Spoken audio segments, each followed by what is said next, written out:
Ya, compañeros, compañeras, buenos días. Agradecemos su participación, su asistencia. Agradecemos a Matías Goyenechea, cientista político, presidente de la Fundación Creando Salud, y también a la compañera Soledad Barría, médica y ex ministra de Salud. Así que ellos dos nos van a hacer este primer módulo que lleva por nombre Nueva Constitución y Derecho a la Salud. Así que sin más preámbulos dejamos a Matías, quien va a partir con las exposiciones. Muchas gracias. Bueno, soy Matías Goyenechea, cientista político, docente en la Facultad de Medicina de la Universidad de Chile y presidente de Fundación Creando Salud. Bueno, para ir como... A ver. Ahí sí. Bueno, lo primero es que para entrar a discutir un poco lo que tiene que ver con el derecho a la salud, el sistema de salud que hemos construido y cómo podemos repensar esto, lo primero que tendría que hacer es dar una discusión acerca de cómo se ha configurado el sistema y el derecho a la salud que tenemos actualmente. Y esa discusión no es posible darla sin entender algunas transformaciones del Estado, del desarrollo económico del país de los últimos 40 años. Y en función de eso es que hay que tener claridad respecto de cuál ha sido el impacto del modelo neoliberal, del Estado subsidiario, que ha marcado nuestro país durante los últimos 40 años. Lo que hay que decir en torno al tema es que Chile y las transformaciones de Chile no son únicas en el mundo. Esto está en un proceso de crisis del modelo de desarrollo de los últimos que se había venido configurando desde la posguerra en adelante, donde se habían configurando estados de bienestar en el caso europeo. En la América Latina se dio una corriente del llamado desarrollismo, donde en el caso chileno con el gobierno del Frente Popular se inaugura una lógica de sustitución de importaciones con una política de industrialización del país. Ese proceso de acumulación o de modelo capitalista que existía entra en crisis en los 70 y en el caso chileno desembocó en una dictadura. Donde se busca reemplazar este modelo de desarrollo por un enfoque neoliberal. ¿Cómo se ejecuta esto? Es a través de ir transformando las políticas del Estado en general y cómo se entiende la política pública. Transformaciones importantes hay en el ámbito tributario, donde se reemplaza una estructura tributaria que descansaba en impuestos a la renta, hacia los más ricos y hacia el capital, hacia una estructura tributaria como la que tenemos hoy en día y que se ha mantenido más o menos de la misma forma en los últimos 40 años, que descansa sobre todo en el IVA, que es un impuesto sobre el consumo, como el principal recaudador de recursos del Estado. Hoy día cerca de más del 50% o el 50% de los ingresos del Estado son de este impuesto. Por otro lado, hay una priorización de lo que tiene que ver con la inversión extranjera o externa, lo cual va generando un deterioro de la industria nacional, deterioro que todavía sigue en proceso, y eso ha marcado el fin de la industria textil, de la confección de calzado, entre otro tipo de industrias que existían en Chile. Hay una liberalización financiera, una desregulación del mercado del trabajo que implica la destrucción de la capacidad de organización de los trabajadores y cercenar su poder en el fondo de negociación en términos colectivos, limitándolo a la empresa. Y eso, este entendimiento que parte con el plan laboral de José Piñera se ha mantenido incólume también hasta el día de hoy, donde a pesar de todos los esfuerzos no ha habido la capacidad de romper este esquema. La única negociación colectiva ramal, podría decirse, es la que hemos vivido estos últimos días con el reajuste del sector público.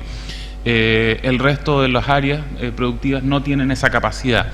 Y esto es importante. Probablemente en algunos casos puede haber habido como algún tipo de saltarse la institución, sobre todo, por ejemplo, cuando pasó con los subcontratistas, que pudieron negociar como más allá de, o sea, nacionalmente, y con los portuarios, que también generaron un proceso así, pero eso más bien ha sido la excepción a la regla. La regla es que la negociación colectiva está circunscrita a la figura de la empresa. Entonces tenemos ahí un problema con eso, y el efecto de esto es que se pierde distribución de la riqueza. O sea, cuando uno tiene sindicatos fuertes, tiene países que son más igualitarios en términos de su distribución de riqueza. Y esto no se cumple por este problema, que es una distribución del poder finalmente. Hay una privatización de empresas públicas, de 2.000 o 3.000 empresas que existían del Estado hasta el año 73, eso empieza a ser desmontado. Y sobre esta fase de transformaciones se monta una segunda que implica la privatización de servicios públicos, a lo que hemos ido configurando una especie de capitalismo de servicio público, básicamente, que es el que se inaugura con estas transformaciones. Estas características de este modelo implica que se forja una nueva élite empresarial. Los señores Lavín y Delano no surgen por obra y gracia del Espíritu Santo, sino más bien porque hay una política estatal de generar nuevas élites. Así con los señores Luxig y todos estos grandes grupos económicos se han venido beneficiados, algunos se han reciclado como Mate, pero en el fondo aquí hay una política del Estado por generar una renovación de estos grupos que hoy día dominan la economía de nuestro país. Esto implica también de que el Estado como ente no es algo neutral, sino que tiene intereses, y en el Estado se reflejan intereses, de este caso de clase, de la clase empresarial de este país. Hay una configuración del gasto público que pasa de un esquema de transferencias universales hacia gastos focalizados exclusivamente en la extrema pobreza para garantizar acceso a mercados.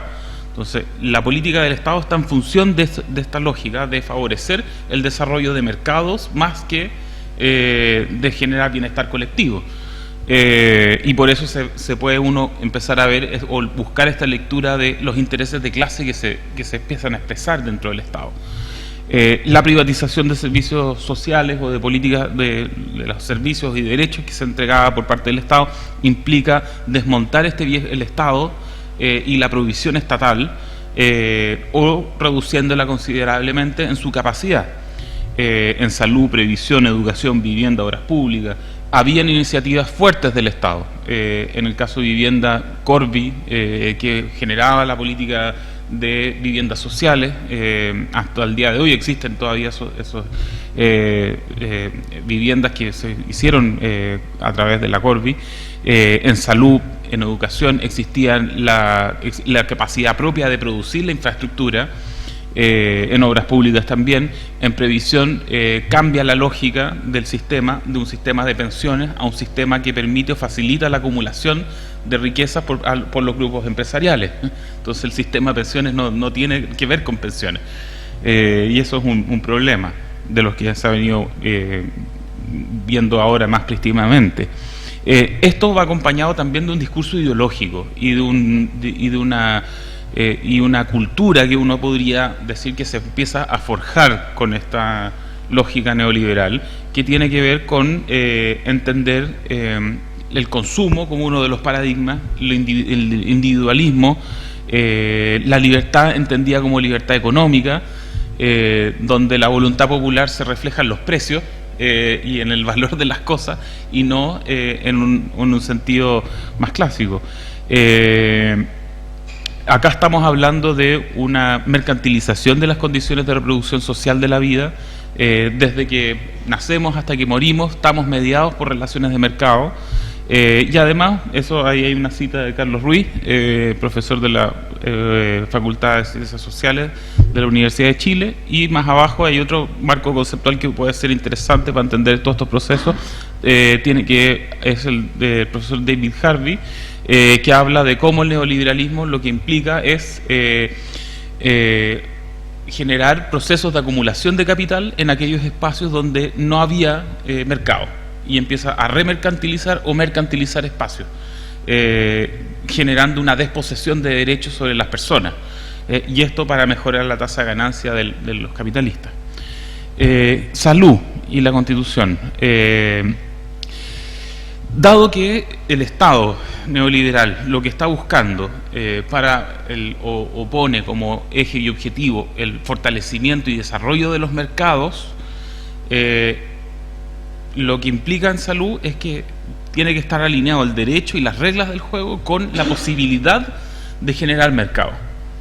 Entonces, acá se empiezan a producir cambios que tienen que ver, por un lado, con la desarticulación del Servicio Nacional de Salud, la fragmentación de la red pública, la municipalización, por un lado, que empieza a desarticular la red, y la separación de funciones de un pagador versus un proveedor, que empieza a modificar, en el fondo, cómo hemos venido construyendo salud desde el año 52 en adelante. En general, yo diría que la seguridad social y las políticas públicas relacionadas con seguridad social tienen una tensión entre los principios de libertad y de igualdad. Libertad siempre en una lógica económica, de propiedad, más que de autodeterminación. De esta manera, el marco legal que queda vigente hasta el día de hoy modifica la relación entre libertad y igualdad en beneficio del principio de la libertad. Y esto se traduce en concreto con que el derecho va a tener un carácter que va a estar, el derecho a la salud, que va a estar marcado por esta definición. Esto permite, hay una lógica de Estado subsidiario, donde se financian grupos empresariales mediante recursos fiscales, esto a través de distintos dispositivos, por ejemplo, los subsidios a la demanda. En salud tenemos la modalidad de libre elección que permite justamente aquello. Hay una tecnocratización de la elaboración de la política pública, generando brechas entre lo técnico y las comunidades y los trabajadores. Se reorganizan los servicios públicos siguiendo una arquitectura de mercado, y el derecho a la salud queda circunscrito a esta lógica de entenderlo como libertad de elección. Entonces, el derecho a la salud, en el fondo, la bajada que tiene es que las personas puedan elegir entre lo público y privado para poder acceder. Entonces, acceso a público-privado, y eso es lo que está garantizado constitucionalmente. Ningún otro aspecto queda hoy día en esta Constitución incorporado. Esto implica, además, de que nosotros tenemos una lógica, y el discurso ideológico es de que la salud tiene es de responsabilidad individual. La salud no tiene un carácter marcado por el salario, por la vivienda, por el medio ambiente, sino que depende de las decisiones individuales de las personas. Usted fuma, usted tiene que pagar entonces por haber hecho eso. Usted comió McDonald's y comida chatarra, bueno, asuma que va a tener problemas y actúe en consecuencia. Esa es la lógica que hay acá, donde se busca ocultar los determinantes colectivos o sociales de la salud.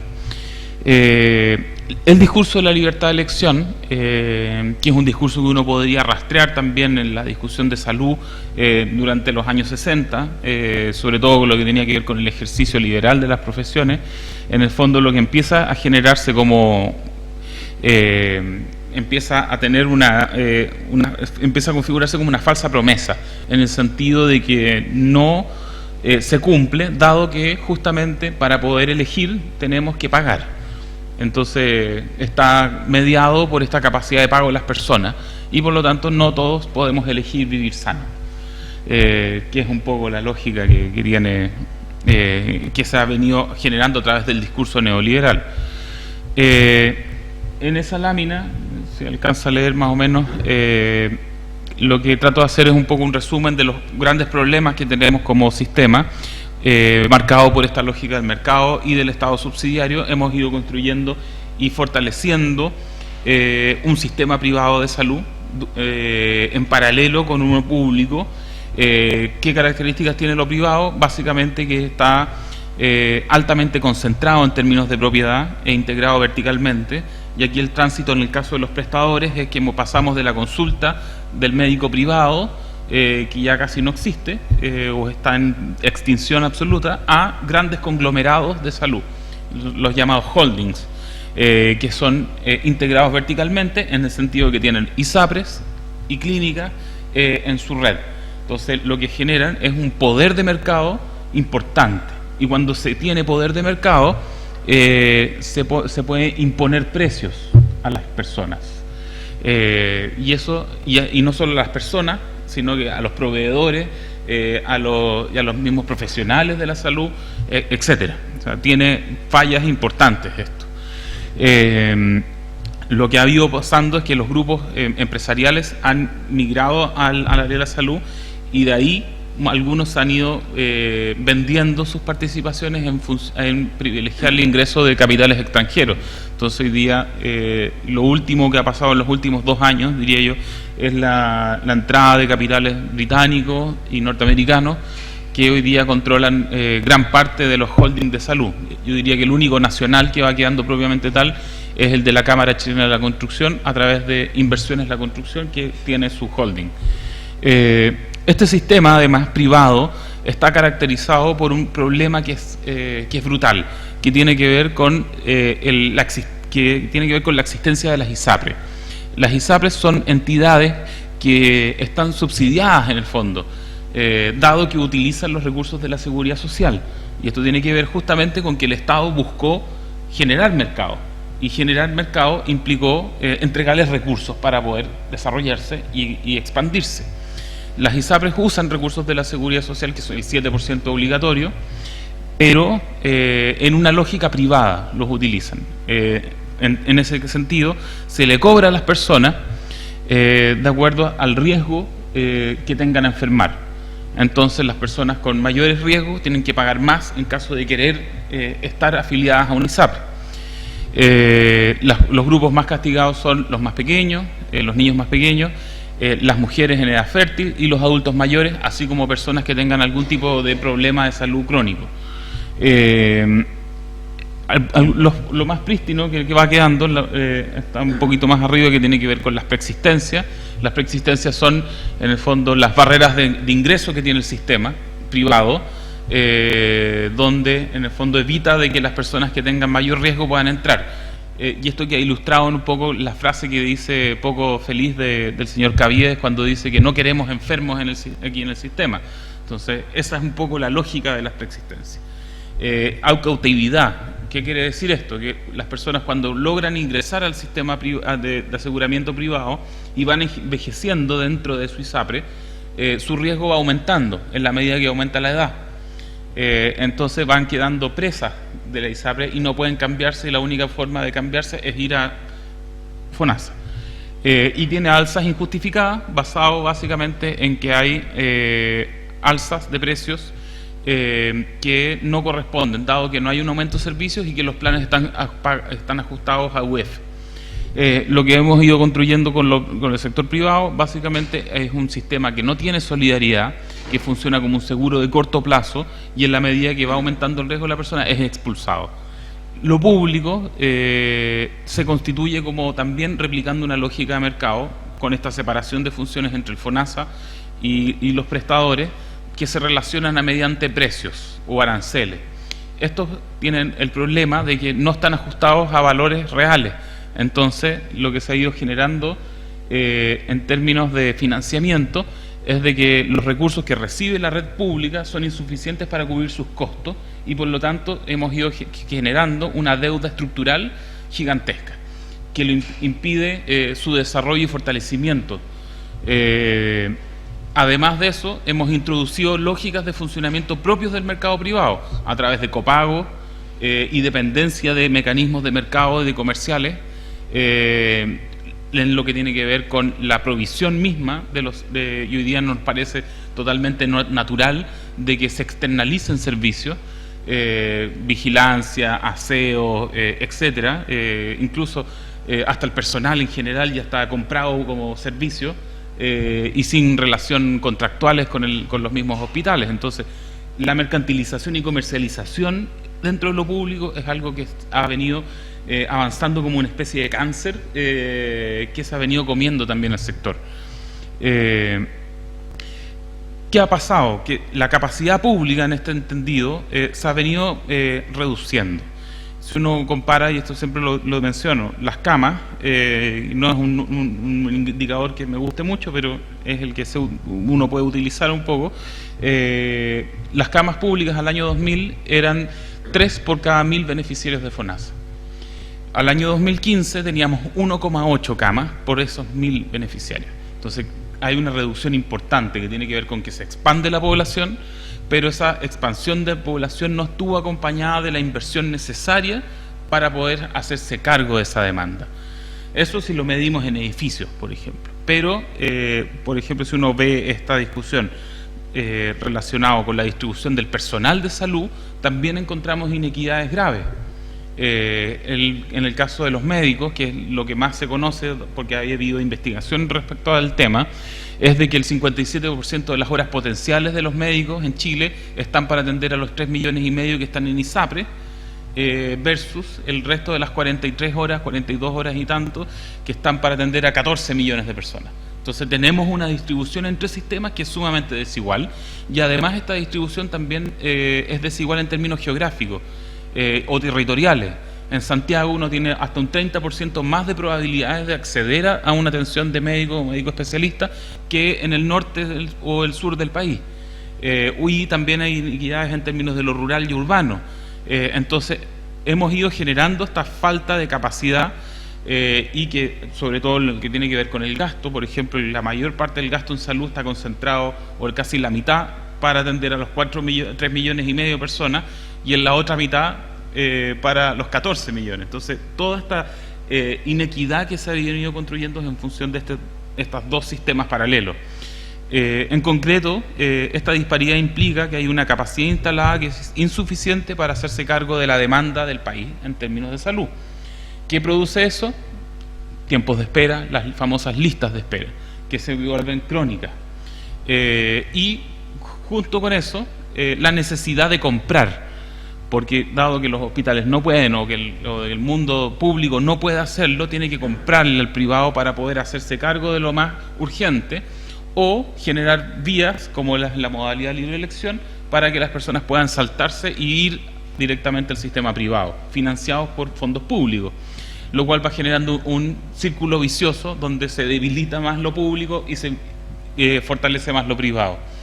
Para ir cerrando esta parte, lo que hemos construido hasta ahora como país en términos de salud es un sistema segregado de acuerdo a la posibilidad de las personas de enfermar. Entonces los más sanos están en un sistema y los más enfermos en otro, y por ingresos. En la medida que yo pago y tengo mayor capacidad de pago, puedo acceder a mejor salud, y esos han sido las dos características principales de segregación. Por lo tanto, dado que nosotros tenemos un sistema construido bajo esta lógica, es que no está funcionando en un arreglo al derecho a la salud, sino más bien como una mercancía. Y es así como nos encontramos con lo que ha venido ocurriendo en estos últimos 2 meses. Hoy día se cumplen 2 meses de las movilizaciones. Me parece que esto nos ha permitido nuevamente dar la posibilidad, o que ha abierto el cuestionamiento central a lo que ha sido estos 40 años de neoliberalismo, y lo que se pone en cuestión es justamente este modelo. Y eso nos permite efectivamente soñar con una nueva salud para Chile y ver cómo pudiésemos avanzar en cambiar estos paradigmas que hasta ahora hemos tenido. En términos generales, antes de entrar en salud propiamente tal, ¿qué transformaciones nosotros nos pudiésemos plantear para Chile? Reformar el Estado neoliberal y humanizarlo. Esto no lo voy a responder. ¿Queremos avanzar a un país o una sociedad post-neoliberal? ¿El socialismo? Yo creo que más allá de discusiones, avanzar tanto en un horizonte socialista o en una lógica de pasar a una sociedad post-neoliberal implica necesariamente, en ambos casos, avanzar en mayor democracia, en generar un país más democrático, y apuntando a través de reforma social en recuperar nuestros derechos. Los derechos sociales y la recuperación de los derechos sociales me parece que hoy día además tienen un componente anticapitalista, dado justamente esta mercantilización extrema de los derechos sociales. Entonces, hacer estas reformas sociales implican desmercantilizar. Algunos elementos transversales que están abiertos hoy día a propósito de la discusión constitucional, en caso de que no se caiga el proceso entre medio, es que uno debiese cambiar el rol del Estado, avanzar en un Estado que conduzca los esfuerzos en objetivos de desarrollo nacional que sean socialmente definidos. O sea, un Estado que efectivamente pueda intervenir en la economía con iniciativa planificada o planificando desarrollo hacia dónde queremos ir. Modificar también la estructura tributaria del país me parece algo que es sumamente clave, donde se avance en modificar la carga tributaria desde los más pobres hacia los más ricos y hacia el capital, hacia las ganancias de capital, por ejemplo. Modificar la distribución del poder entre el capital y el trabajo, y esto tiene que ver un poco con la discusión en principio, básicamente dando mayor poder hoy día al mundo de los trabajadores y sindical para poder mejorar la distribución de la riqueza del país. Derechos sociales y servicios públicos orientados no a generar mayores utilidades y lucro a los dueños para que se compren sus yates y mansiones, sino que para generar bienestar colectivo y fortalecer el orden democrático, entre muchas otras cosas más que hoy día debiésemos ir estando impulsando. Aquí puse una lista más para la discusión, más que sea exhaustiva. Si queremos repensar la salud, yo diría que hay algunos principios que pueden orientar las propuestas. Universalidad, entendida como acceso para toda la población en función de su necesidad de salud. Solidaridad como principio, pues, sobre todo para orientar lo que tiene que ver con la discusión del financiamiento, donde se produzcan flujo de recursos desde las personas con mayores ingresos y menor riesgo de enfermar hacia aquellas que son con ingresos más bajos y con mayor carga de enfermedad. Gratuidad como posibilidad de acceder a la atención independiente de la capacidad de pago de las personas. Igualdad, que ante igual necesidad en salud, igual acceso a atención de calidad. Y libertad, no en un sentido económico, sino que de autodeterminación, de soberanía y de democratización del sistema de salud que queremos. Ahora, ¿cómo desmercantilizamos? Me parece que esta discusión efectivamente es compleja. Estamos frente a poderes con bastante desarrollo, que tienen 40 años de trabajo en esto, y en esto es esencial tener claridad respecto a cuáles son las relaciones de poder y correlación de fuerzas que tenemos hoy día para avanzar en un proyecto desmercantilizante.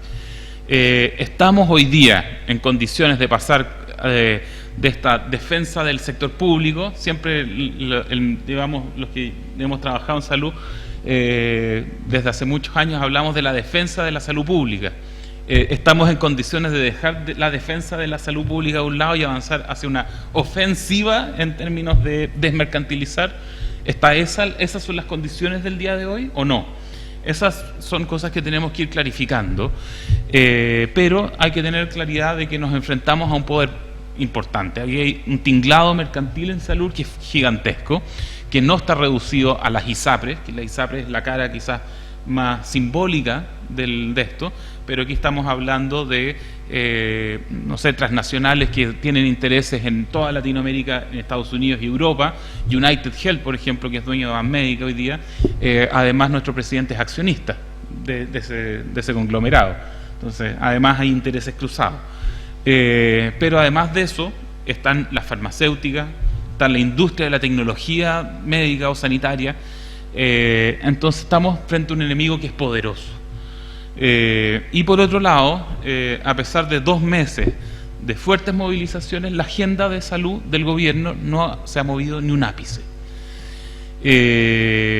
La derecha discute hoy día en los que más se han movido hacia posiciones más abiertas hacia el derecho a la salud. Están hablando de mantener las ISAPRES, pero en un esquema de seguros. Entonces se habla de un fondo único que pueda recibir todas las cotizaciones y ajustar y entregarle a cada uno de los seguros o ISAPRES más FONASA la plata de acuerdo a sus carteras de personas y sus riesgos que tenga. Entonces la cartera que tenga más adultos mayores o más enfermos va a recibir más plata. Esa es un poco la lógica de los que tratan de avanzar dentro de la derecha más allá. Los otros quieren preservar el status quo y no moverse. Es tanto así que y tanta la desesperación que hoy día el gobierno trata de arreglar las ISAPRES como ha de lugar. Le sacaron la discriminación por género mediante un decreto, algo que podrían haber hecho desde agosto del 2010, por cierto. O sea, se demoraron 9 años, 10 años en hacer este decreto que no necesitaba ley ni nada. Eso para tratar de presentar un poco una agenda un poco más progresista, pero lo que hay detrás de eso es tratar de mantener las ISAPRES tal como están, discriminando en este caso por edad y ingreso. Se continúa mercantilizando la red. Hoy día, en diciembre, durante este mes y el próximo mes, lo más probable es que tengamos un paquete de 9 hospitales concesionados. Se está fortaleciendo la modalidad de libre elección, incorporando nuevos problemas de salud dentro de la modalidad de libre elección. Estamos aumentando los recursos públicos hacia la compra privada, y esto con movilizaciones incluso.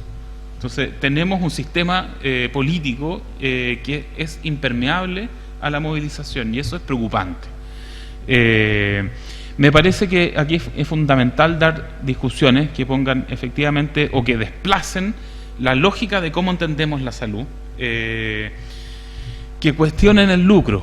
Yo creo que ese es un elemento que es importante también. Asumir un enfoque de género y de la diversidad sexual, democratizar el sistema y básicamente también de cambiar la lógica de lo que entendemos por derecho, o sea, por la salud, donde no solamente quede como medicina occidental, sino que también se incorpore los saberes de los pueblos originarios. Aquí puse una lámina, esto es una lámina que no debería mostrar, pero es de una propuesta que se estamos construyendo con las organizaciones sindicales del mundo de la salud, para cómo queremos que sea el nuevo derecho a la salud. Básicamente lo que hemos estado planteando es que se tiene que avanzar en garantizar por el Estado las dimensiones de acceso equitativo, oportuno, a servicios de calidad y protección financiera, avanzando en acceso universal de la salud, y esto tiene que ser además mediante una nueva constitución, donde nosotros pensamos que el mejor método para cambiar la Constitución es a través de una asamblea constituyente y no una reforma u otro tipo de convención mixta o como le quieran llamar. Y esto tiene que estar garantizado en el fondo en una nueva Constitución y en las leyes sectoriales ad hoc. ¿Qué elementos hay que tratar de instalar en esta discusión?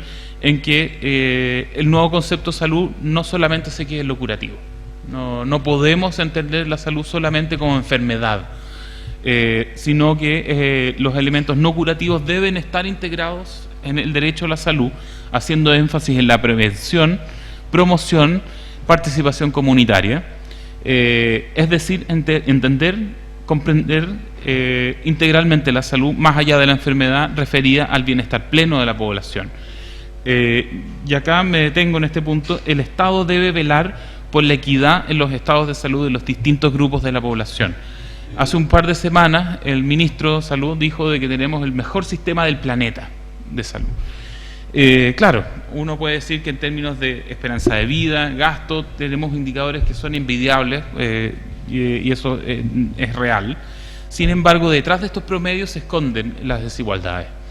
Y uno escarba un poco y la verdad es que Vitacura puede tener indicadores de vida y esperanza de vida como de Noruega, Finlandia, pero las comunas más pobres están en una situación más cercana a África en términos de esperanza de vida.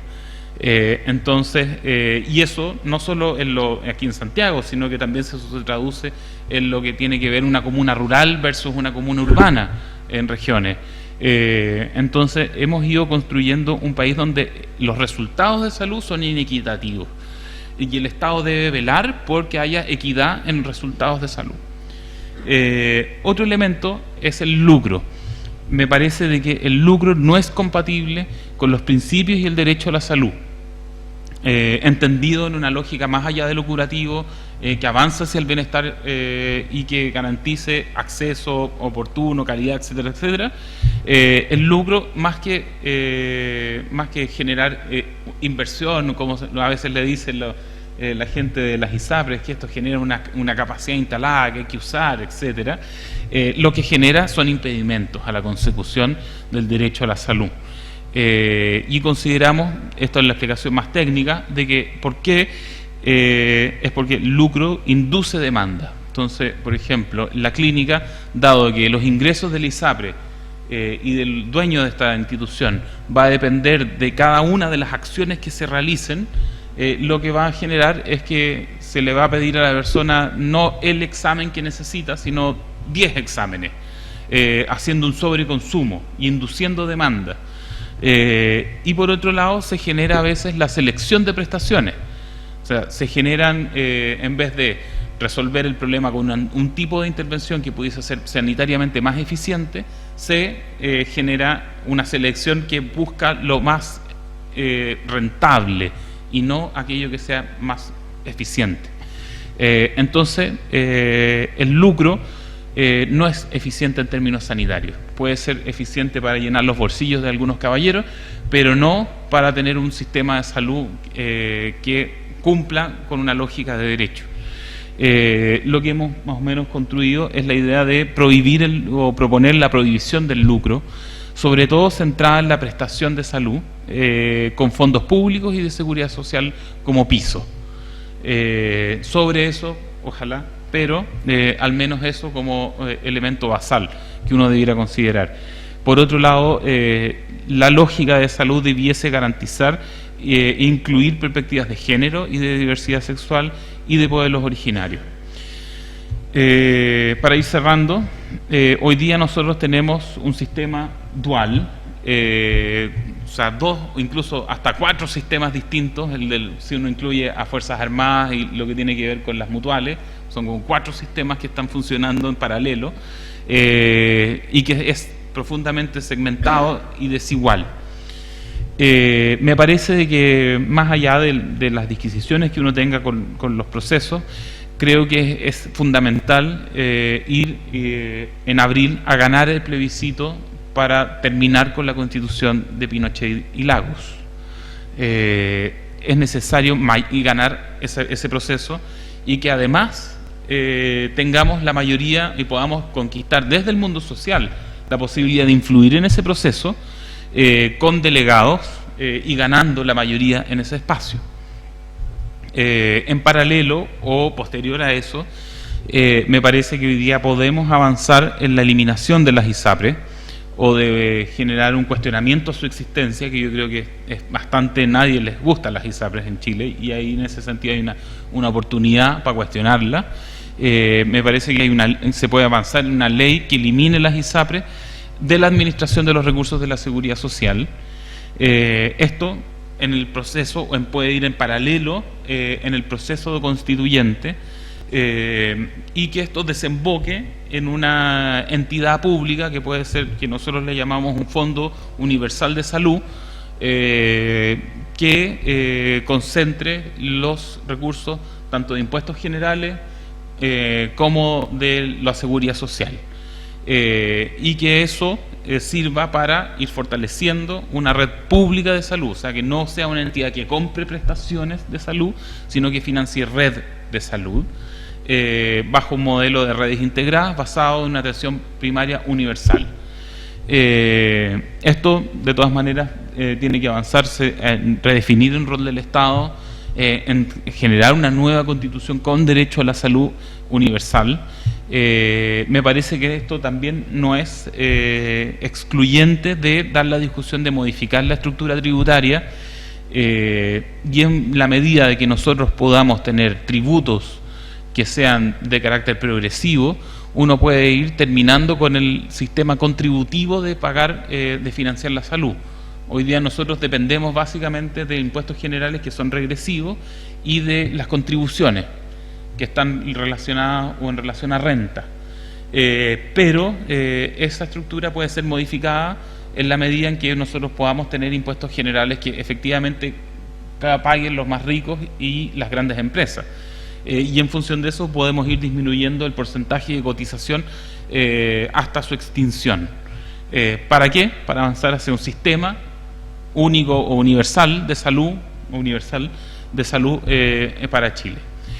Y bueno, esto es un resumen. Desafío: pasar de una lógica del derecho reducido a libertad de elección hacia una completa integralidad del derecho a la salud, de una red pública estrangulada financieramente y con pérdidas de capacidad, hacia una red integrada de salud pública basada en atención primaria, fortalecida mediante recursos y inversión, y ahí está el gasto público de un 6% del PIB como piso, de tener en el financiamiento una lógica centrada en el lucro y el negocio, hacia la solidaridad, donde hay escasa participación de las comunidades, de los trabajadores, hacia una real democratización y participación en las decisiones. Muchas gracias.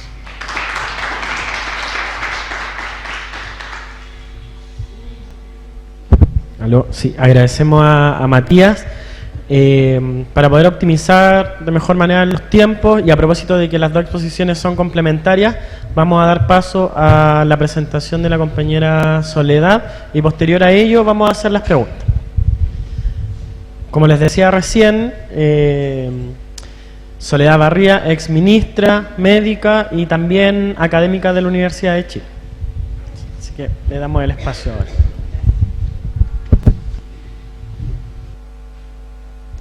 Bueno, en primer lugar, muchas gracias. Muy buenos días todavía. Muchas gracias a la CUT por la posibilidad de estar aquí en esta reflexión que yo creo que nos hace bien. Efectivamente, yo soy médica, participo del programa de salud del Instituto Igualdad, y además soy académica de la Universidad de Chile, concretamente del Departamento de Atención Primaria y Salud Familiar. Bueno, ayer dieron finalmente la respuesta respecto a la consulta ciudadana municipal, con más de 2.200.000 votos, en la cual el 92% de las personas estuvieron de acuerdo con una nueva constitución, y el 73% con una asamblea constituyente que, aunque se llame convención constituyente, no deja de ser una asamblea constituyente, 100% electa por las personas. Y las prioridades ciudadanas expresadas por esos 2.200.000 personas fueron las pensiones, los ingresos de las personas, la educación, el derecho a la educación de una manera muy importante, y la salud. La verdad es que yo pensé que salud iba a estar más arriba, pero no, es la cuarta, por lo menos, de lo que pude revisar en el día de ayer. Pero de todas maneras es parte relevante de las inquietudes ciudadanas, y tal como decía Matías, a quien quiero yo agradecer, y creo que se van a complementar un poquito las presentaciones, porque básicamente tenemos una mirada similar. Y esto nos permite, esta movilización que cumple 2 meses, nos permite soñar cambios de fondo, cambios estructurales que nos hacen tanta falta. Entonces, lo que vamos a hablar ahora, lo que yo voy a presentar, es más desde salud, no tanto del proceso histórico o político general, sino que desde más centrado en la parte de salud. Vamos a hablar de qué es lo que hoy día tenemos y cómo, a mi juicio, debemos ir conquistando un nuevo sistema para cautelar este derecho a la salud. En primer lugar, vamos a los elementos centrales. ¿Qué pasa en la Constitución hoy día? ¿Qué es lo que muestra la Constitución hoy día? La Constitución asegura el derecho a la vida, que es como no decir mucha cosa, pero en fin, asegura el derecho a la vida. En el capítulo de los derechos, habla del derecho a vivir en un medio ambiente libre de contaminación. Sin embargo, todos y todas sabemos lo que ha pasado con los espacios de verdadero sacrificio, ¿no? Donde el derecho de esta no se cumple, pese a que la Constitución incluso habla, la de hoy día, habla de que tenemos derecho a vivir en medios ambientes libres de contaminación. Sin embargo, eso no se cumple. Y no se cumple, lo vamos a ver más adelante, porque tampoco hay un sistema que respalde este derecho.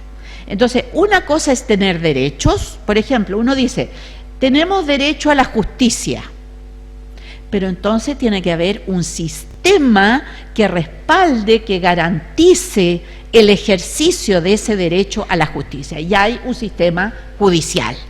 O el derecho a la educación, y por lo tanto tenemos un derecho tenemos un sistema educacional que garantiza que todos y todas podamos tener acceso.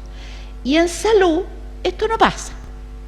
En salud, en teoría, tenemos derecho a vivir en un medio ambiente libre de contaminación, pero no hay efectivamente un sistema que garantice. Existe un pegoteo de entidades que en realidad no están en salud, que están en relación al medio ambiente y no garantizan efectivamente el derecho. Y cuando habla de salud propiamente tal como bien lo señalaba Matías, habla del derecho a elegir el sistema de salud, porque lo que garantiza el Estado es que las acciones se puedan realizar ya sea de manera pública o privada, y las personas tienen el derecho a elegir entre lo público y lo privado. No nos engañemos, esto no quiere decir del sistema ISAPRE, esto quiere decir de las prestaciones, porque la Constitución del 80 es previa a las ISAPRE, cosa muy importante a saber cuando nos quieran tirar los tribunales constitucionales encima, porque la Constitución es del 80 y las ISAPRE son del 81. Entonces esta libertad de elegir no está hablando de las ISAPRE, está hablando de los sistemas de provisión, de entrega de servicios, y no de los sistemas de seguros. Ese es un dato importante e interesante. Bueno, pero fíjense que aquí, entonces, cada persona, dice la actual Constitución, tendrá derecho a elegir, cada persona, como que salud fuera algo individual de las personas que ya se refería a esto. Pero yo quiero decirles y darle algunos ejemplos. En salud muchas veces atendemos a personas con enfermedades concretas, o sea, las más de las veces. Una persona llega con tuberculosis y tenemos que atenderla. Eso tiene un bicho que la produce, ¿no es cierto? Y tiene un determinado tratamiento que hay que tratar. Pero ¿qué es lo que hace que en este barrio de acá haya un caso al año y en este barrio de acá haya 15 casos al año? No es un problema de las personas, es un problema de las condiciones sociales en que vive este barrio y este otro barrio. Entonces, lo característico de la salud pública es preocuparse de qué es lo que pasa con los colectivos. Lo que yo tengo que trabajar no es solamente recuperar la salud, que también lo es, de la persona que tuvo tuberculosis, sino evitar que las personas de este barrio lleguen a tener tuberculosis. No sé si se explica. Y fíjense que la tuberculosis, por ejemplo en Europa, empezó a disminuir mucho antes de los antibióticos. Empezó a disminuir cuando la gente se pudo alimentar mejor, cuando disminuyó el hacinamiento, cuando se pudo vivir en condiciones más saludables. Entonces, aquí lo importante no es solamente lo individual, sino qué es lo que pasa con las condiciones colectivas que inciden en que uno esté más enfermo o esté más sano. Y eso es lo característico de la salud pública. No es quien es dueño porque sí nomás, que a mí me gusta que el Estado sea dueño. No, porque se preocupan de cosas distintas. La persona que está en el sistema privado va a atender estupendamente a la persona que está con tuberculosis, pero no va a ir a buscar en el barrio las condiciones, ni se va a preocupar de que efectivamente se mejoren las condiciones de hacinamiento, que tenga acceso a los subsidios para alimentación, en fin, las condiciones de vida para mejorar esas condiciones de salud. ¿Se va entendiendo? Bien. Fíjense que este es un estudio canadiense que dijo, a ver, pero digamos, ¿cuál es el impacto real de esas condiciones socioeconómicas en el estado de salud de las poblaciones?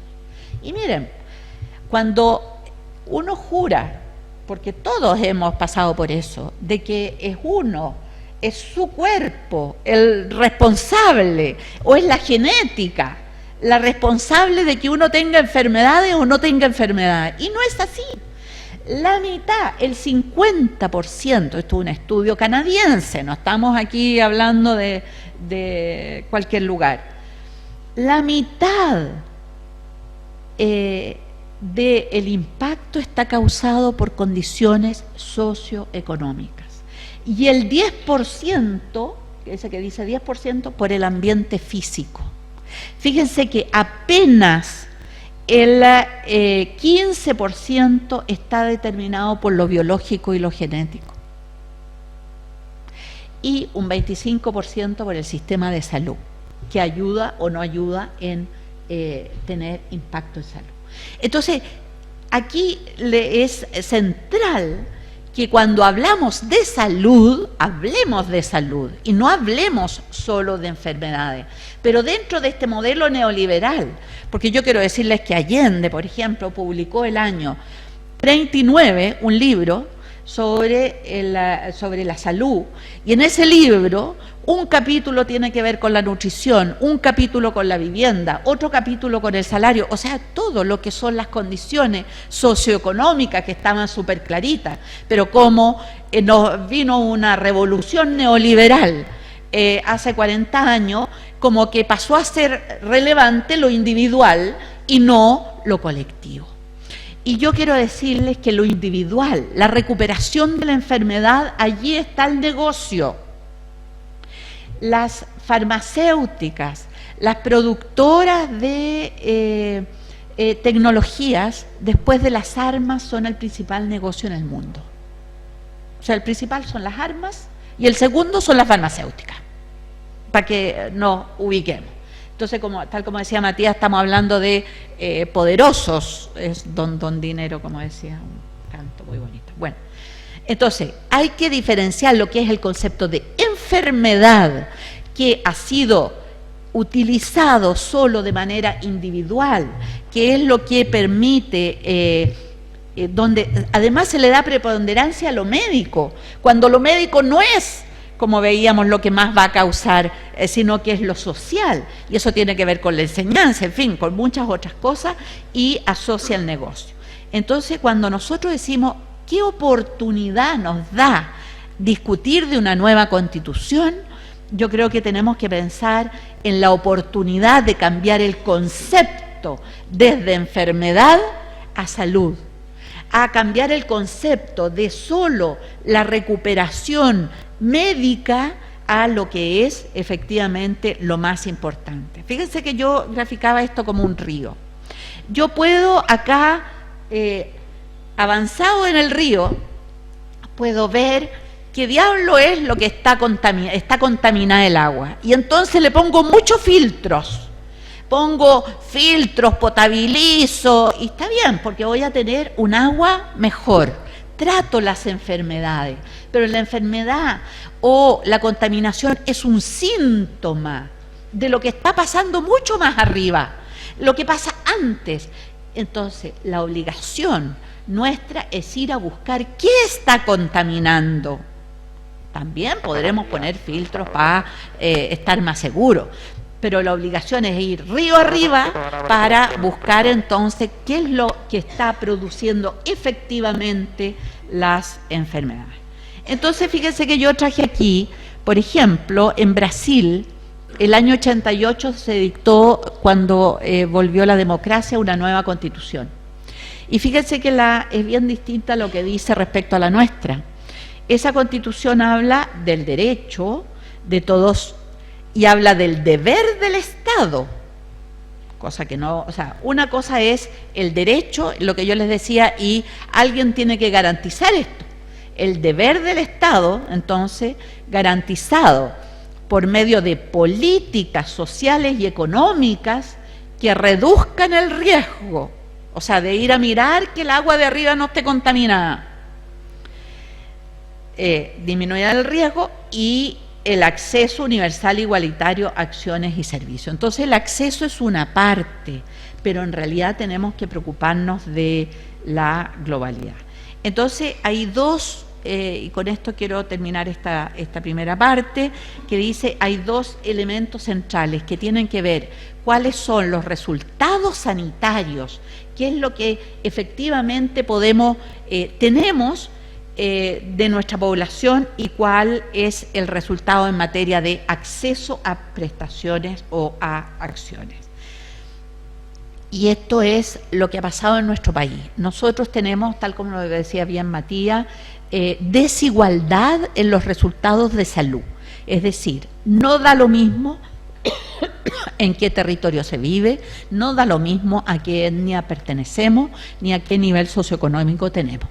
Esto es como un resumen que habla de las regiones, donde el naranjito es el año 1997, en que grafica el problema de salud. Mientras más alto, más problemas de salud tenemos en las distintas regiones. Y el año 2004 es la cafecita donde hemos mejorado las condiciones de salud en prácticamente todas las regiones, es decir, ha habido una reducción de la desigualdad y ha habido una mejor expectativa de vida. Hoy día los y las chilenas están viviendo alrededor de 80 años. Cuando yo nací, la expectativa de vida era de 55 años. O sea, es para dimensionar que también tenemos que pensar que algo hemos hecho bien, que no tenemos que destruir, y hay muchas cosas que tenemos que mejorar. Pero fíjense que esto yo lo muestro porque ejemplifica muy bien el tipo de acción que tenemos que hacer. Esto muestra el número de partos de chicas menores de 19 años, que el año 2000 era de 40.000, 40.000 chicas menores de 19 años que eran madres. Felizmente, el año 2017 fueron 17.000, bajó. O sea, misma tendencia que veíamos en la gráfica anterior, hay una mejor, hemos ido mejorando algunas cosas. Y fíjense que al lado izquierdo ustedes tienen cuáles son comunas ricas y comunas pobres en relación a esto de los partos de las chicas menores de 19 años.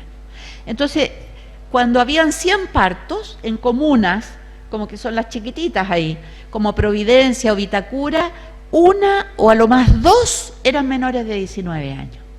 Pero fíjense que en La Pintana o en otra era de 19-20% de los partos eran en menores de 19 años. Insisto, esto se ha ido reduciendo. Sin embargo, la diferencia existe. Entonces, ¿qué es lo que nosotros queremos? Un sistema que atienda estupendamente bien a todas las embarazadas, incluidas las de menores de 19 años. ¿O queremos un sistema que sea capaz de ir a trabajar con el sistema de educación para disminuir el riesgo de embarazo adolescente cuando no es querido, no es voluntario. Es distinto si las chicas quieren embarazarse, está bien. Pero, por ejemplo, en la comuna del Bosque ha logrado bajar de 16% a 10% el parto en adolescentes. ¿Cómo? Trabajando con las escuelas, llevando matrona a hacer clase de educación sexual y estando disponible para los y las estudiantes. Entonces, cuando hablamos de salud, vuelvo a insistir, no estamos solo de atender estupendamente bien a la chica embarazada, estamos diciendo cómo vamos a trabajar como país para que efectivamente esa chica tenga las mejores condiciones de vida, incluso de no embarazarse si es que eso significa tener mejores posibilidades de educación, de trabajo y otras. Entonces, dicho esto, nosotros, tal como lo decía Matías, tenemos hoy día básicamente dos sistemas, un sistema privado que es mucho más chiquitito, porque cuando uno habla de dos sistemas parece que fueran iguales, no son nada iguales, son muy distintos en volumen, no en plata desgraciadamente, pero bueno, en volumen, pero que son muy distintos porque uno es un seguro privado, aunque tenga las cotizaciones de la seguridad social, es un sistema privado, donde básicamente son servicios de recuperación, nada de que esto les digo yo de la ir a buscar cuál es la población, nada de eso sucede en el sistema privado. Y sí sucede, aunque podría ser mejor, pero sucede en el sistema público. El público es mayoritario, hay un aseguramiento solidario, porque todos aportamos la misma cantidad, es responsable del 100% efectivamente de cuidar a la población y además de recuperar al 80%, porque la última CACEN, que es esta encuesta de salud, nos habla que prácticamente el 80% de los y las chilenas estamos en el sistema público y apenas menos del 15% está en las ISAPRE. Esa es la realidad. Y el cuadrito de la derecha muestra, si uno divide toda la población en pedacitos de 10% más pobre a más rico, solo el 10% más rico, la mayor parte es ISAPRE. En todos los demás deciles que se llaman de ingreso, la mayor parte de la gente es FONASA. Solo dentro de los más ricos. Y así todo, entre los más ricos hay un 25% que son FONASA. ¿Por qué serán FONASA dentro de los más ricos? Bueno, algunos pueden ser porfiados, pero la mayor parte porque son mayores, son enfermos, porque lo que pasa es que son poblaciones muy distintas. Uno, esto es de la Comisión de Reforma del año 2014, fíjense, donde la cotización promedio del ISAPRE en ese momento, hace muchos años, era de 89.000 pesos. En cambio, FONASA, los que cotizaban, porque no son todos los que cotizan, los que cotizaban eran de 23.000 pesos la cotización promedio. Pero eran muchos más mayores de 60 años, muchos más mujeres, muchas más mujeres y casi el triple de personas con discapacidad que las personas que estaban en ISAPRE. Y si a eso agregamos las condiciones de vida que estábamos hablando antes, bueno, la gente que está en FONASA tiene mucho más necesidades de salud que lo que se requiere. Entonces, las plata no solamente debieran ser totalmente distintas. Y así todo, en esa misma encuesta CACEN, uno dice, bueno, está bien, los resultados sanitarios han ido mejorando un poco, porque básicamente tenemos un sistema que atiende al 80% de la población más vulnerable, que de alguna manera hace su pega mejor que la que está en las ISAPRE, porque busca las causales de lo que está sucediendo. ¿Y qué pasa con el acceso a la salud? Donde hay un problema real. Pero fíjense que en la encuesta CACEN, aquí ustedes pueden ver que estos son los FONASA en los distintos años, donde si le preguntan si usted tuvo necesidad de ir al médico en los últimos 3 meses, ¿llegó a médico? arriba del 90% le dice que sí, pudo acceder. También en ISAPRE. O sea, no hay una diferencia respecto al acceso a médico en general en nuestro sistema. Tiene más problemas para acceder, que es otra, pero lo logra. El problema está aquí. El problema está en la consulta de especialidad. Esto es lo mismo, pero está hecho por quintiles de ingresos, de a 20%. Entonces, la gente accede a la consulta médica. El problema es la consulta de especialidad, donde se da una grave desigualdad. Lo mismo en la consulta dental. Entonces, es disparejo, y lo que uno ve son las listas de espera, son las justamente que ejemplifican, ¿no es cierto?, esa desigualdad que estamos hablando. Entonces, tenemos sistemas de salud hoy día que tienen problemas.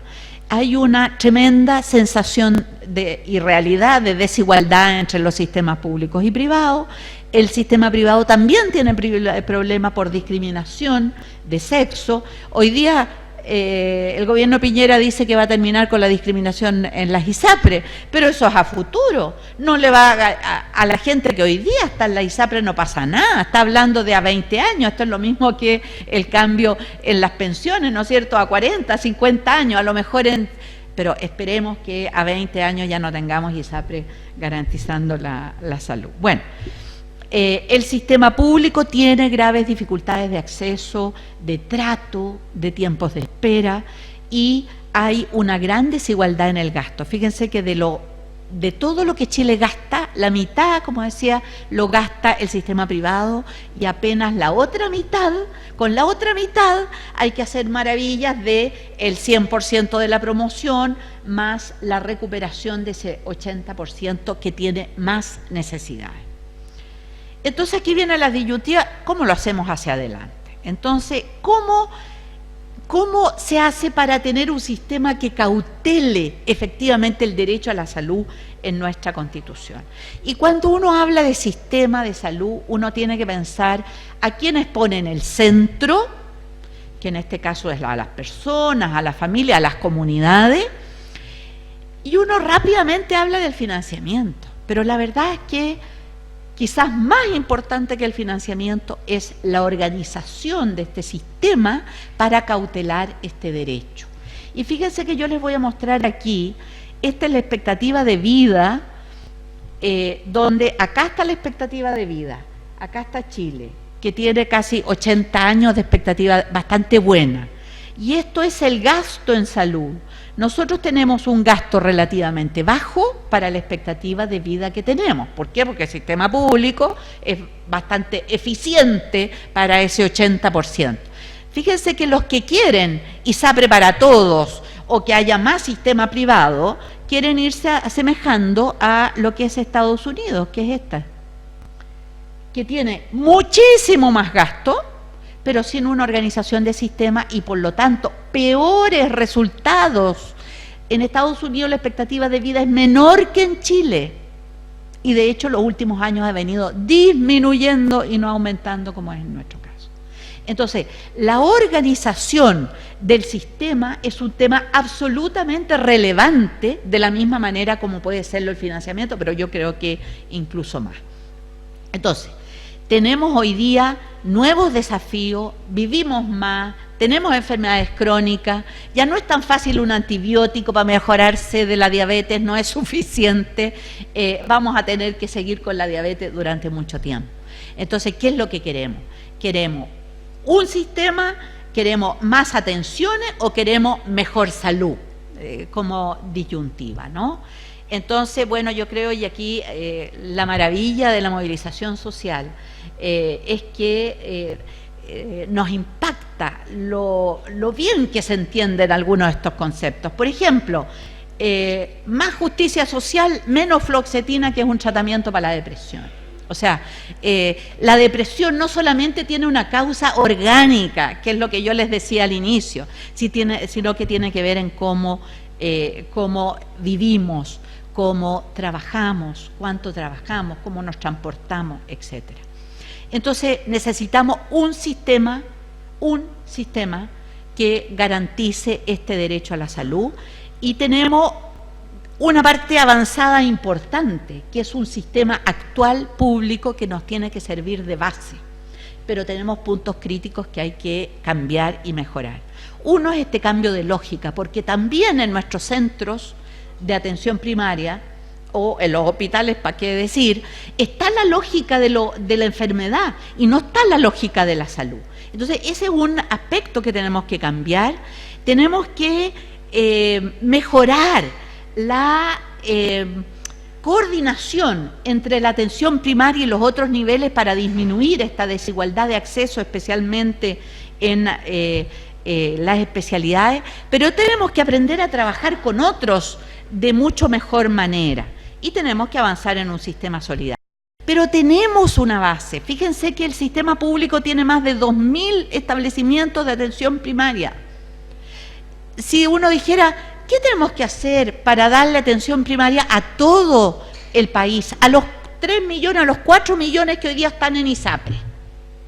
Fíjense que solo tendríamos que construir 300 nuevos establecimientos de atención primaria, con un promedio de 15.000 habitantes, y podríamos dar... o sea, no es inalcanzable lo que estamos hablando, es perfectamente posible, pero tenemos que, utilizando la base de nuestro sistema público, hacer adecuaciones de mejora. De ahí están las flechitas. Uno, de trabajo en los territorios, mucho más. Por ejemplo, ¿cuántos centros de salud ven lo que está pasando en, o cuál ha sido el rol de los centros de salud en los lugares altamente contaminados? ¿Hay trabajo solo de recuperación o hay un trabajo preventivo? No hay trabajo preventivo suficiente. Entonces ahí tenemos que poner mucho más y tenemos que aprender a trabajar con otros, no solamente desde salud, sino con la gente de trabajo, con la gente de educación, intersectorialmente y muy importantemente con participación comunitaria. Y eso hoy día tenemos una gran posibilidad que esta efervescencia nos sirva para cambiar desde la base, con participación, lo que estamos realizando. Entonces yo creo que necesitamos un sistema público universal que trabaje en lo que es la calidad de vida. Muchas veces cuando en los centros de salud se hace un diagnóstico participativo y la gente dice que el problema es la basura, le decimos, no, eso no es de salud. Es de salud, por supuesto que es de salud, y tenemos que trabajar con la comunidad para efectivamente mejorar esas condiciones que deprimen a nuestras poblaciones, porque yo los desafío a que vivan 3 meses al frente del basural que estaba viviendo ahí la gente en Bajos de Mena. Ellos fueron capaces de movilizarse y hoy día es totalmente distinto. Entonces ahí hay un trabajo sanitario distinto que hacer, que es muy importante. ¿O qué pasa con la alimentación? Hablamos del Elige Vivir Sano, pero no trabajamos con las ferias libres, con los pescadores. Imagínense lo importante del cambio del modelo de desarrollo que podríamos tener con una buena cadena alimentaria que aprovechara todas las potencialidades desde los territorios.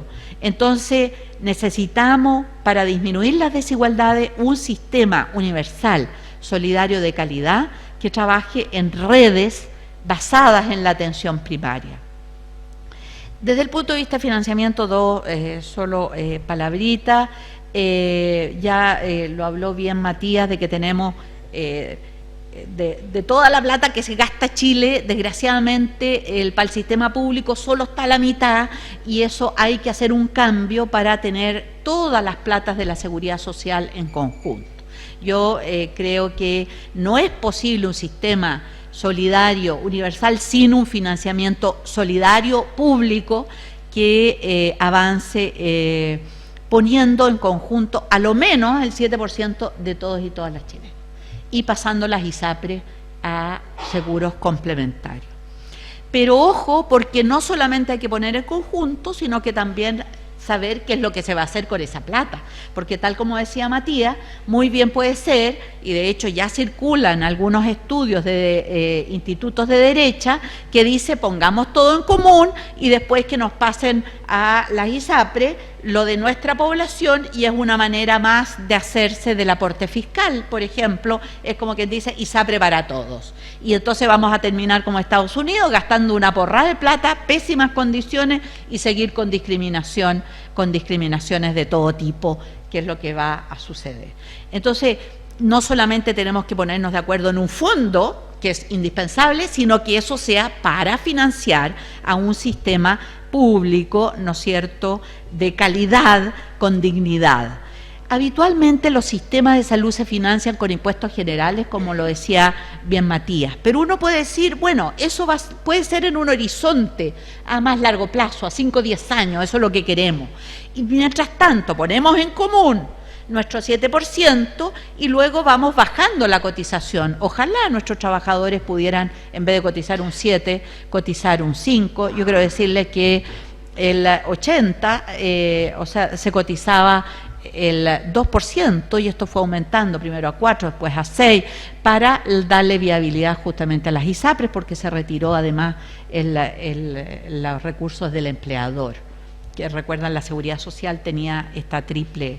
Entonces, la transición es a discutir, pero yo creo que los conceptos de fondo tenemos que tenerlo claro. Necesitamos una nueva Constitución, necesitamos, ojalá que hoy día no se nos caiga, ¿no es cierto?, el acuerdo para poder ir en abril a una elección de una nueva Constitución, donde se pueda redefinir este concepto de salud hacia lo colectivo y condiciones de vida, y un sistema de salud que esté garantizado en la misma Constitución, que sea universal y que garantice aquello. Yo creo que podemos soñar una salud más digna, más justa, y espero que entre todos podamos salir adelante. Muchas gracias.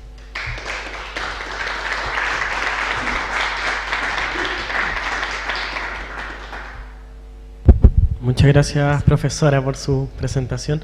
Ahora vamos a dar un espacio de preguntas. Ya tenemos nuestro siguiente expositor. No sé si hay dudas. A Matías, a la compañera Soledad. Matías. Compañera. Hola, igual, primero una reflexión. Yo vengo de una comuna donde vivo en un sector que es muy vulnerable y vivo todos los días con la basura.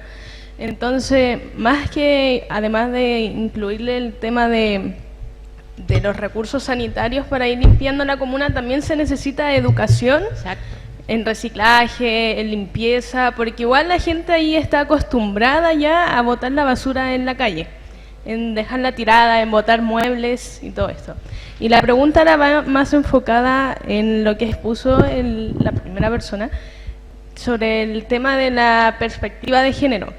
Quizás lo que voy a comentar no todos están de acuerdo, pero quiero saber si dentro de esta perspectiva de género entra el aborto libre, que yo estoy segura que va a hacer una demanda, una petición de las mujeres y de los movimientos feministas para esta nueva constitución. Y si dentro de, no sé, ¿cómo decirlo?, de todos los miembros que son representantes de la salud han hablado del tema, están de acuerdo, apoyan que sea el aborto libre sin causales, pero desde, no sé, un rango de semana en que el feto quizás no sufra, no sienta. Quisiera saber si han como meditado ese tema. Muchas gracias. Les propongo hacer todas las Una preguntas ronda. y después, para poder englobar, compañero. Hola, la pregunta es la siguiente. Mira, yo no estoy claro actualmente cómo es el tema de los consultorios, si dependen directamente de las municipalidades, pero yo me atiendo acá en el CEFAM de acá de Concha y Toro, o directamente del ministerio. Si es así, me gustaría saber cuál sería la óptima administración que tendrían que tener esos centros. Porque acá, por ejemplo, tenemos acá en Erasmo Escala un CEFAM nuevo que se va a construir y ya ha votado todo este año. Entonces yo me gustaría saber de quién depende eso y cómo sería la mejor la forma más óptima de administrar todos esos recursos para los centros que tenemos actualmente. Gracias, compañero. Había una pregunta por ahí, ¿o no? ¿No? Buenos días, doctora. Mi consulta es la siguiente. ¿Cuánto cree usted el tiempo en que el Estado va a demorarse en pagar todo lo que le debe a las empresas farmacéuticas por el asunto de los medicamentos? ¿Y cuánto tiempo y cuántos millones le va a costar al Estado construir nuevos hospitales en las comunas de la zona norte? Yo me atiendo en la zona norte, en el Hospital San José. Hace 2 semanas tuvimos problemas de medicamentos. Estaba cerrada la farmacia porque no había medicamentos, tuvimos que ir a hablar con el subdirector y ahí recién trató de solucionar el problema, y la explicación es que se debe plata y no le entregan los medicamentos. Entonces mi consulta son 2. ¿Cuánto tiempo se demora el Estado en cancelar esa cantidad inmensa de medicamentos? Y lo otro, la construcción de hospitales en la zona norte. Muchas gracias. Hay 2 preguntas más. Sí, una pregunta. Quiero saber qué pasa con la salud mental. Porque la veo que está muy invisibilizada y es lo más importante que he visto. Porque sinceramente diciendo, la salud mental es mala. Es mala. Yo por experiencia digo eso porque me ha tocado ir a todos estos psicólogos, todos estos psiquiatras, pero la única forma que me pude mejorar, yo me tuve que hacerlo solo. Y al hacerlo solo vi por qué los psicólogos no hacen esto, por qué los psicólogos no educan emocionalmente a las personas, algo que no hacen, algo que se le alargan el tiempo para que vayan a sus consultas. Y también tiene que ver con eso, la raíz del problema de la gente que se suicida, que se mete a las drogas, todo eso tiene que ver con la salud mental también. Muchas gracias, compañero. Gracias. Buenos días, doctora. ¿Sabe? Hace años del tiempo del Chicho yo pienso que tenemos problemas de salud. Ahí tenemos el elefante blanco que quedó botado por años. Una pregunta que se viene haciendo del tiempo de estos últimos 30, 40 años y de que volvimos a la democracia, ha habido algo masivo en todos los gobiernos de construir hospitales. Por una parte es bueno, es saludable, de hacer los famosos, esos policlínicos, no sé cómo se llaman, PESAM parece, en todas las comunas. Pero hay una cosa que siempre se ha discutido y no resulta. Hay falta, usted lo dijo recién, hay falta de especialistas. Y eso nosotros lo vemos en nuestra población y nos da pena de que la ciudadanía, tanto los niños como los adultos, sufran. ¿Cómo se puede mejorar si tenemos durante casi 30 años, que hemos pasado los últimos 30 años, de que se construyen hospitales? Por una parte es bueno para la ciudadanía, pero no hay especialistas donde la gente o el pueblo no se pueda atender. Yo creo que eso es una cosa, ¿cómo remediarlo? Y la otra parte es lo que dijo aquí el compañero también, falta de medicamentos. Hoy en día también vemos la lista 21, yo la veo en la parte laboral de mis compañeros y compañeras, que también es mucho que... Esa es mi pregunta, muchas gracias. Muchas gracias, compañero. Con eso cerramos la última pregunta y después cerramos para poder dar paso a la respuesta. Hola, buenas tardes. Pensando en esta posible asamblea constituyente, ¿han visualizado en el sector salud los posibles candidatos que empiecen ya, porque tenemos poco tiempo, ¿verdad?, que empiecen ya a mostrarse y hacer alguna campaña de publicidad, no sé, para que puedan ser elegidos en esta lista asambleísta? A ver, son hartas cosas. Respecto al tema de salud sexual y derechos, me parece que, bueno, que una propuesta ineludiblemente tiene que hacerse cargo de esos puntos. Me parece que hay hartos temas relacionados con eso.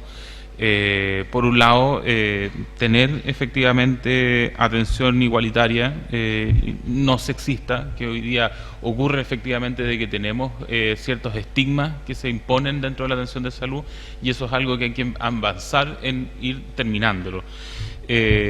También creo que hay algunos temas que están relacionados con la pesquisa del tema de VIH, que también está, que tiene que ver con eso, y cómo podemos ir garantizando acceso a tratamiento y a lo que se ha ido implementando en torno a la PrEP. Respecto al tema de los derechos, me parece que efectivamente hay que avanzar en derechos sexuales y reproductivos libres, en esa perspectiva hoy día tenemos igual un gran problema que tiene que ver con la implementación de lo que ha sido hasta ahora la ley de interrupción voluntaria del embarazo, donde nos topamos con el tema de la objeción de conciencia. Con objeción de conciencia institucional por un lado, y por otro lado con la de algunos profesionales que ha venido horadando en el fondo la ejecución de esa ley. Me parece que un elemento que es básico es avanzar al menos en lo inmediato en lograr concretar eso. Esa implementación nos ha dado, y me parece que hay lugares en los cuales, si bien es una ley, no se está cumpliendo. Entonces yo creo que ese es un primer paso del cual habría que hacerse cargo en el camino de avanzar hacia una perspectiva más de garantizar completamente ese derecho. Respecto a otras discusiones, estaba el tema, tienes ahí anotado. Sí, el aborto. Los consultorios, la dependencia. Bueno, del tema de la dependencia, bueno, hoy día tenemos sistemas mixtos en torno al tema de los consultorios. Hay consultorios, me parece que dependen centralmente de los servicios, otros que dependen, que son poquitos, AICEM, por ejemplo, tiene su atención primaria que depende del servicio de salud, y otros dependen de la administración municipal.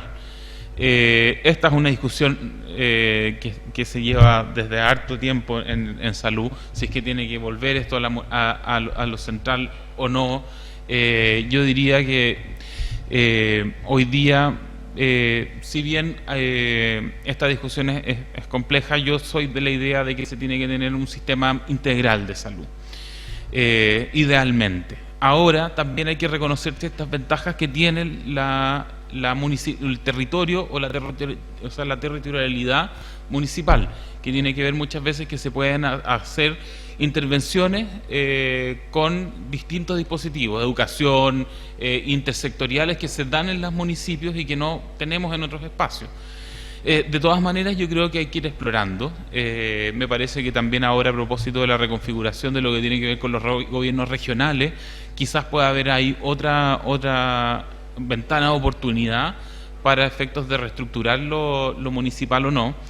De todas maneras, creo que esta es una discusión que hay que dar también desde el punto de vista de cómo se va limitando las atribuciones que puedan tener los alcaldes respecto a la atención primaria, más que la dependencia no administrativa, sino que el uso discrecional de los recursos que se tienen, entre otros problemas. Yo creo que es importante ir avanzando en fortalecer la atención primaria, en garantizar que haya una distribución equitativa de los recursos para efectivamente que se pueda potenciar. Una de las ideas que ha habido de transición para un modelo de seguro único o fondo único es que en esta transición, donde todas las personas que están en ISAPRE están hoy día que están en ese sistema y pasan a un sistema público, que el primer paso de esta transición sea a través de la atención primaria, con una atención primaria automática, de afiliación automática universal, y donde estemos los 18 millones de personas que estamos en Chile, estemos suscritos a la atención primaria. Eso yo creo que es un primer paso que sería importante en términos de fortalecerlo y de ir avanzando efectivamente en lograr mayores grados de equidad en la distribución también de los recursos. Respecto a las discusiones, hay varios temas, del tema de la construcción de hospitales o no, especialistas. Yo diría de que en general tenemos brechas importantes en esas materias. en la distribución de especialistas es grande, en términos sobre todo porque hay una captura del profesional por parte del sector privado, y la capacidad de atracción del sector privado de ese personal es alta. Así como también en lo que tiene que ver con construcción ha habido una baja inversión que quizás se fue modificando probablemente en la tendencia desde el 2008 en adelante, con mayor inversión, pero de todas maneras no ha sido suficiente para cerrar brechas. Tenemos brechas en lo hospitalario, en la atención primaria y en cómo está distribuido el personal de salud. ¿Cómo resolver eso? Básicamente fortaleciendo lo público. No me parece que la alternativa va encaminada hacia ese lado. En la medida en que nosotros vamos fortaleciendo esta entidad que reúna todas las cotizaciones en un sistema público y pueda ser utilizada en esa red, vamos a ir generando la posibilidad de atraer a personal, por un lado, que hoy día está capturado por las clínicas, como también tener los recursos para poder ir expandiendo planificadamente, de acuerdo a necesidad sanitaria, la construcción. O sea, si es que se necesitan hospitales o consultorios, que no sea solamente por construir, sino que tenga un correlato en la necesidad sanitaria del territorio. Me parece que, si no se me escapa ningún tema, salud mental. El tema salud mental me parece que efectivamente también es un tema postergado, bastante. Y además es complejo porque yo creo que hay una discriminación con el tema de la salud mental, desde el punto de vista que incluso hasta las licencias no se pagan, todas son rechazadas a priori. Entonces tenemos que hacer un trabajo respecto a la estigmatizar lo que tiene que ver con salud mental, avanzar hacia romper la discriminación que existe desde el pago de licencia hasta de que ciertos establecimientos tengan servicios de salud mental. No en todos los lugares hay servicios de salud mental. Entonces ahí tenemos que avanzar en eso. Yo creo que la perspectiva que ha tenido Chile respecto a tener un enfoque comunitario de salud mental es el camino correcto. Y hay que dejar de lado estas instituciones cerradas, de reclusión casi, para el tema de la atención de salud mental, sino que hay que seguir potenciando este esquema comunitario, pero cerrando efectivamente brechas que son altas. O sea, no hay un acceso transversal en todas las etapas de la vida y en el ciclo de la vida desde lo público, y eso hay que ir cerrándolo en el sentido de ir justamente tendiendo a fortalecer esos espacios. En ese sentido yo creo que hay una deuda importante con salud mental y que tenemos que hacernos cargo, y en una propuesta para reimaginar salud eso tiene que estar. Sobre el tema constituyente, me parece de que efectivamente eso hay que ir a ganarlo, y eso implica, hoy día todavía tenemos ciertas incertidumbres, por ejemplo el tema de cómo van a ser el tema de las listas, si es que va a haber listas independientes o no, y cómo van a correr en torno al tema. Yo creo que es ideal de que se pueda generar una igualdad de condiciones para el mundo social respecto a los partidos en la constituyente, y eso hoy día están dándose discusiones hoy día mismo respecto a estos temas. Quizás el tema de los independientes quizás puede ser más de ingeniería electoral, más que pero de todas maneras que tiene que ver con la posibilidad de que se puedan conformar listas, y quizás no los quórums sean más fáciles, pero de todas maneras es algo que hay que empujar para que se vaya resolviendo. No obstante, lo que vaya en lo institucionalmente el Parlamento se vaya discutiendo, creo de que es necesario que desde las organizaciones sociales vayamos ya posicionando contenidos, y eso yo creo que es importante, y ir viendo liderazgos que puedan ir levantando estas banderas desde ahora. Yo creo que, y que esos liderazgos además vayan a ganar el plebiscito, o sea, que se vayan ido generando una red de organizaciones sociales en torno al tema constitucional, que vayan instalando contenidos personas, liderazgo para este proceso. Yo en eso estoy totalmente de acuerdo. Y yo ahora me aprovecho de despedir porque tengo que partir para otra reunión. Muchas gracias. Bueno, la verdad es que yo quería unir lo de la basura que comentabas tú. Estoy de acuerdo que el tema de la basura no la va a ir a solucionar el funcionario de salud. El tema, pero me refiero a que la basura hay que trabajarlo con la comunidad. Y hay que hacerse cargo del tema, porque, por ejemplo, ese que yo mostré fue un proyecto en que como universidad y con una articulación local se capacitó a líderes locales que fueron capaces de instalar procesos participativos desde la base para mejorar sus propias condiciones de vida, y en que nosotros apoyábamos a eso. Entonces, no necesariamente tiene que hacerlo salud, pero a salud llega el síntoma, por así decir. Las personas, de hecho la gente de ahí alrededor nos decía, es que yo ya no podía invitar a gente a mi casa. Entonces me había ido aislando, me había ido deprimiendo porque no me atrevía a invitar a mí, ni siquiera a mis parientes a mi casa.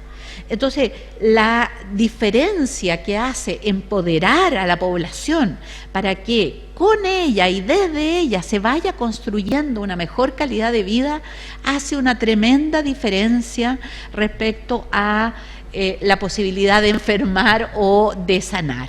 Entonces yo creo que el tema de salud mental también tiene que ver con cómo estamos viviendo, dónde vivimos, cómo nos sentimos segregados o no, las posibilidades efectivas de terminar la escuela, de acceder. O sea, la cosa de salud mental es un tema relevante y es una desgracia. Por ejemplo, hay tan pocos cupos en la salud pública que muchas veces nuestros adolescentes no son tratados por una dependencia, por ejemplo, si es que no han delinquido, y solo si delinquen pueden ingresar a los programas. O sea, totalmente al revés de qué estamos hablando. Entonces, pero esto hay que entender que son procesos, no porque sea malo el dispositivo del COSAMO, del Centro de Salud Mental, sino porque hay una estrangulación del punto de vista de recursos, que es muy importante, en que no ha sido suficiente la incorporación de recursos ni la preponderancia de lo de la salud mental, donde yo creo que ahí tenemos una deuda específica, como bien lo decía Matías. Pero yo creo que, y contestándole a nuestro amigo aquí de la Norte, hay una insuficiencia de recursos. O sea, el hospital no puede comprar porque también este gobierno ha estrangulado a los hospitales. Y ahí hay una política explícita de estrangular para que parezca que todos los hospitales son malos y entonces más vale que todo se privatice y vamos pagando nuevos recursos al seguro de la clase media, ¿no es cierto?, donde está puesta la plata para ser llevado a los privados, en vez de hacer programas de listas de espera, ¿no es cierto?, que cundirían mucho más en el sistema público y no llevarse esa plata al sistema privado. Entonces, es compleja nuestra situación, porque nosotros decimos el sistema de salud tiene que ser la base, pero hay que mejorarlo. Y por supuesto hay que mejorar urgentemente los recursos para pagar la deuda, que no es una cosa tan... a ver, si la deuda se genera porque el Estado le paga poco a los hospitales. Entonces, si yo, de cada vez que el hospital realiza una solución al problema a un paciente de vesícula, pongámosle, una operación, y resulta que eso le sale 100 y yo como Estado le pago 95, cada vez que el hospital hace más cosas, aumenta la deuda. Por eso que Hacienda a final de año y qué sé yo, calladito el loro entrega plata, porque en realidad se han hecho las cosas.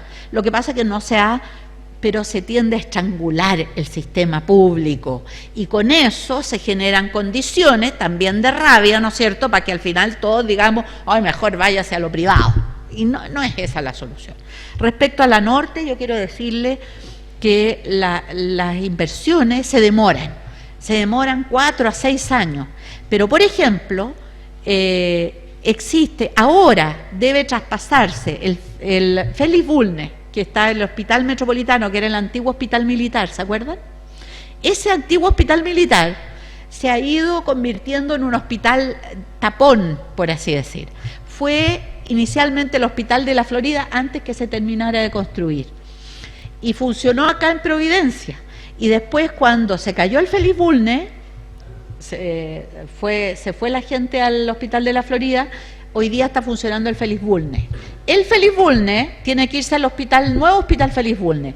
Ahí debiera funcionar el hospital para el área norte ya este año, que en vez de que el gobierno mande la plata para gastar a tantos privados, pudiera esa plata contratar personal para echar a andar este año un nuevo hospital para la zona norte, por ejemplo. Eso está a la mano. Existe la posibilidad real, existen los fondos, existe el personal, porque no es cierto que no haya personal, hay personal del cual poder contratar, muchas veces no está el número de contratos. Entonces, yo creo que es importante que estas cosas las sepamos para poder presionar. Por ejemplo, sería aumentar el número de camas de la zona norte en la región metropolitana en 200 nuevas camas, sería mucho mejor que andar comprando al sistema privado. Entonces, eso es... entonces, siempre hay que moverse en esta disyuntiva de cómo mejoramos el sistema público, ¿no es cierto?, con las posibilidades reales. Respecto al aborto, estoy totalmente de acuerdo, y el Instituto de Igualdad está totalmente de acuerdo. Hace años el Partido Socialista lo tiene también, el aborto libre a partir de o sea, hasta las 12 semanas, pero yo creo que no es el único de nuestros problemas, sino que la educación sexista, el acceso a la información y otros, como hablábamos a propósito del embarazo adolescente. Yo creo, la falta de especialistas. Es que fíjense que yo aquí volvemos a lo mismo que yo decía, depende de lo que queramos. Si queremos tratar todas las enfermedades, hartos especialistas que le vean un pedacito de cada parte del cuerpo. Pero en realidad existe la posibilidad, y es lo que tenemos que hacer, de sacar adelante. Hay una especialidad que se llama de medicina familiar y comunitaria, que en el fondo ve la integralidad y que se forman muy poquitos todavía en nuestro país. Pero eso es un especialista en atención primaria, por así decirlo, en hacer como de médico de cabecera, que está consciente de las condiciones de vida, de los tratamientos. Entonces, requerimos muchos más especialistas integrales y no súper especialistas en pedacitos, que al final nos distorsionan respecto a lo que tenemos que hacer. Entonces, necesitamos más recursos para el sistema público, necesitamos un sistema mucho mejor. A mí me parece que no es central quien administre la atención primaria. Me parece que lo importante es la coordinación y que se sienta que esa atención primaria forma parte de este sistema. Y la gracia que ha habido en salud es que hemos logrado mantenernos como sistema aun cuando la administración sea distinta. Yo creo que hay que avanzar en desalcaldizar y no tanto en desmunicipalizar, porque el gobierno local, con este concepto de salud, el gobierno local es privilegiado para poder trabajar la intersectorialidad, para poder trabajar la calidad de vida, para trabajar desde los territorios con participación comunitaria efectiva y vinculante. Gracias.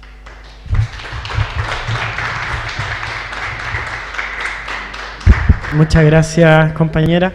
Bueno, con esto terminamos el primer módulo de Nueva Constitución y Derecho a la Salud. Iniciamos de inmediato y le aprovechamos de darle también la bienvenida al profesor Rodrigo Cornejo, psicólogo, doctor en psicología, miembro de LOPECH y del EPES, equipo de Psicología, Educación y Sociedad, si no me equivoco, de la Facultad de Ciencias Sociales de la Chile, académico también de la Universidad de Chile. Así que lo invitamos a pasar adelante. Bueno, el profesor Cornejo nos va a hablar sobre Nueva Constitución y Derecho a la Educación.